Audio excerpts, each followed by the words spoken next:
بسم الله الرحمن الرحيم والصلاة والسلام على أشرف المرسلين والحمد لله رب العالمين. أحبائي التلاميذ، السلام عليكم ورحمة الله تعالى وبركاته. اليوم نحن بصدد دراسة بعض الأجهزة البصرية، c'est-à-dire faire l'étude de quelques instruments d'optique.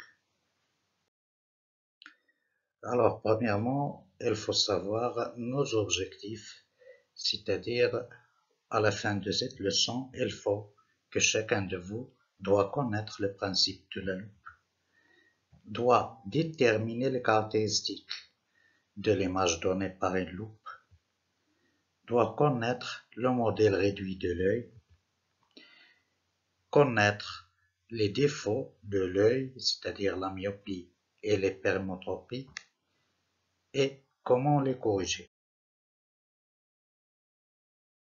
Regardons ces images qui contiennent des instruments optiques tels que le microscope, la loupe, l'œil. Donc, on utilise les instruments optiques comme la loupe et le microscope pour voir les objets minuscules. Donc, quel est le principe de ces fonctionnements?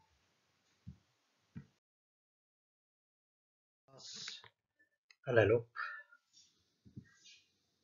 on va savoir qu'est-ce que c'est qu'une loupe et quel est le principe de son fonctionnement. Donc, la loupe est une lentille convergente. Sa distance focale varie entre 2 cm et 5 cm. On utilise la loupe pour obtenir une grande image de l'objet lumineux, tel que l'objet doit se situer à une distance inférieure à la distance focale, c'est-à-dire au A inférieur à F. Et ainsi, on obtient une image virtuelle, droite et plus grande par rapport à l'objet.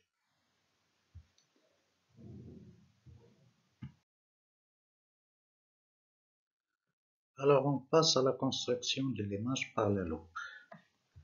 Donc, comme vous le savez, l'objet AB doit être situé à une distance moins ou bien inférieure à la distance focale, c'est-à-dire OA est inférieur à OF'. OA est égal à 2 cm, OF' est égal à OF qui est égal à 3 cm. Et on va choisir AB avec une longueur de 1 cm. Alors, du point B part un rayon lumineux qui doit être un rayon lumineux particulier qui doit être parallèle à l'axe optique. En traversant la loupe, elle dévie vers le foyer principal image.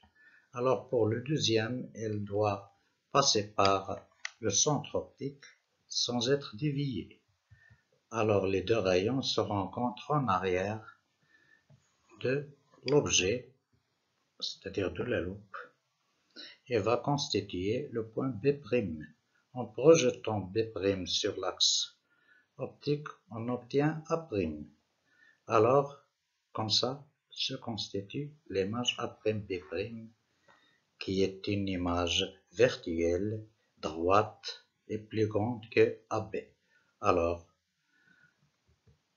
l'image A'B' obtenue est virtuelle, droite et plus grande que l'objet. Alors, on va passer à l'agrossissement de la loupe. Donc, comme vous le voyez, nous avons le schéma comme suite, c'est-à-dire la loupe.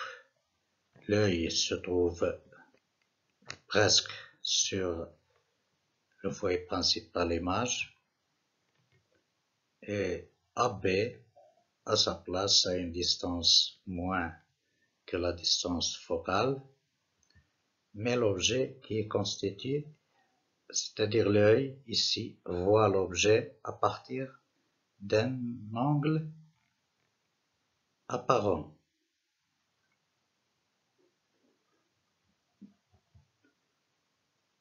Alpha, qu'on appelle alpha, et de même l'œil voit l'image A'B' à partir de l'angle apparent alpha'. Donc, pour alpha c'est l'angle apparent de l'objet AB, Alpha prime, c'est l'angle apparent de l'objet A', B'.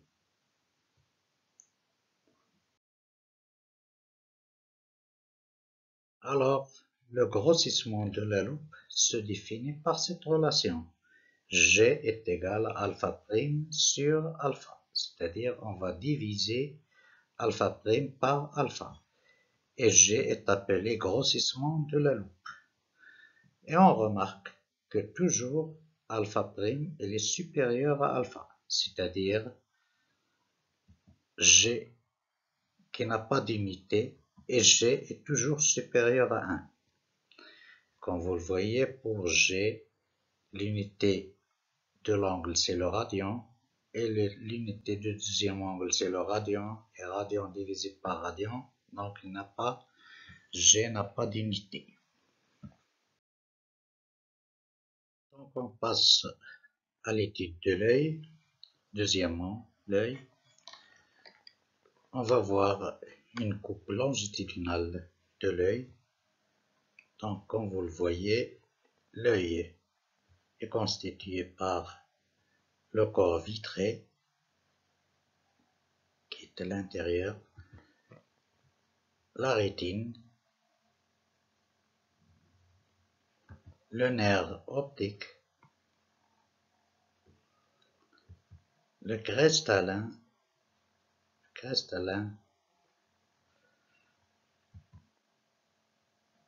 l'iris,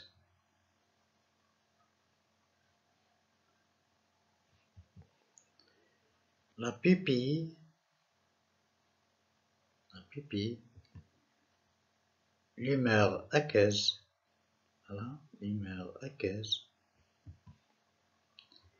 et la cornée.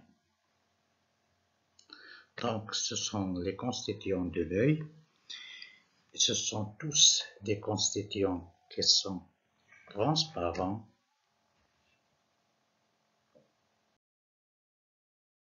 On va passer au trajet de la lumière.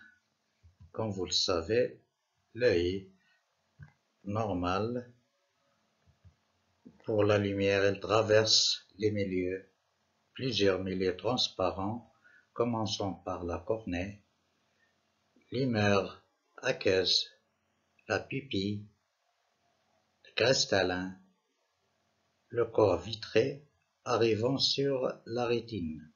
Sur la rétine se forme l'image des objets qu'on voit.